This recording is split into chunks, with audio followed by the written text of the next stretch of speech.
ધારાસભ્ય રમેશભાઈ મિસ્ત્રીની અધ્યક્ષતામાં ઓમકારનાથ ઠાકુર હોલ ખાતે નગરપાલિકા દ્વારા ભરૂચના વોર્ડ નંબર 1, 2, 3, 4, 9 અને 10નો સેવા સેતુ કાર્યક્રમ યોજવામાં આવ્યો હતો।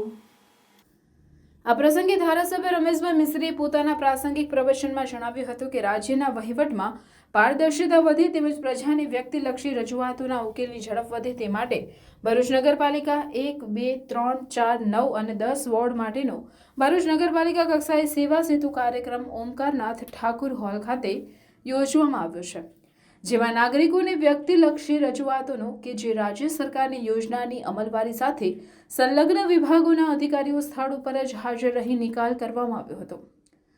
સેવા સેતુ કાર્યક્રમમાં લાભાર્થીઓને વિવિધ સરકારી યોજના કે લાભોનું ઉપસ્થિતોના હસ્તે વિતરણ કરવામાં આવ્યું હતું, તેમજ અરજદારોની રજૂઆતો તેમજ અન્ય યોજના કે અમલીકરણને લગતા પ્રશ્નો સાંભળીને સક્ષમ અધિકારીઓની સમિતિ દ્વારા તેનું નિવારણ કરવામાં આવ્યું હતું। આ પ્રસંગે પાલિકા પ્રમુખ વિભૂતિબેન યાદવ, મુખ્ય અધિકારી હરીશ અગ્રવાલ, પાલિકા કારોબારી ચેરમેન હેમેન્દ્ર પ્રજાપતિ, વિરોધ પક્ષના નેતા શમશાદ અલી સૈયદ સહિત પાલિકાના વિવિધ વિભાગના અધિકારીઓ તથા કર્મચારીઓ સહિત મોટી સંખ્યામાં લોકો ઉપસ્થિત રહ્યા હતા। રાજ્ય સરકારનો જે અભિગમ છે એ પ્રમાણે 9મો તબક્કાનો સેવા સેતુનો કાર્યક્રમનો આરંભ થયો છે।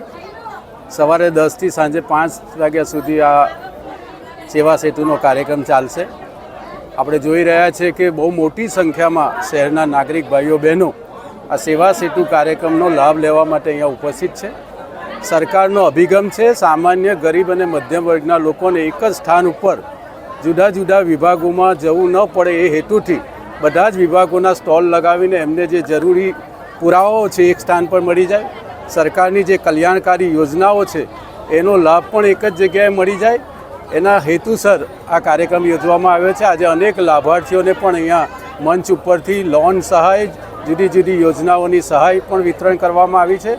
આ તબક્કે રાજ્યના મુખ્યમંત્રી શ્રીમાન ભૂપેન્દ્રભાઈ પટેલ સાહેબ અને દેશના પ્રધાનમંત્રી શ્રીમાન નરેન્દ્રભાઈ મોદી જે અપેક્ષિત એમની મનમાં જે ઈચ્છા છે કે સામાન્ય નાગરિકોને સરકારની કલ્યાણકારી યોજનાઓનો લાભ મળે એ અભિયાન પણ ભરૂચમાં શરૂ થઈ ચૂક્યું છે। લગભગ 1000 જેટલા નાગરિક ભાઈઓ બહેનોને આગામી 1 મહિનામાં જ ખૂબ સરળતાથી સાધારણ વ્યાજ સાથે અમે લોન પણ આપવા જઈ રહ્યા છે અને નાગરિકો આમાં સહયોગ આપશે તો આની રકમ પણ જે સરકારે નક્કી કરી છે એને પણ 2 ગણી, 3 ગણી, 4 ગણી કરીને સામાન્ય લોકોનું જીવન ધોરણ ઊંચું આવે એ દિશામાં નગરપાલિકા દ્વારા ખૂબ જ સરાહનીય પ્રયાસો થઈ રહ્યા છે। શિક્ષણની સફર શરૂ કરો અમારે સંગ। રૂંગટા વિદ્યાભવન અને રૂકમણી દેવી રૂંગટા વિદ્યાલયમાં તમારા બાળકનું પરિપ્રેક્ષ્ય સાથે શિક્ષણ મેળવો। સુસંસ્કૃત શિક્ષા અંગ્રેજી અને ગુજરાતી માધ્યમમાં છેલ્લા 53 વર્ષથી શિક્ષણ ક્ષેત્રે આગવું પ્રદાન રહ્યું છે।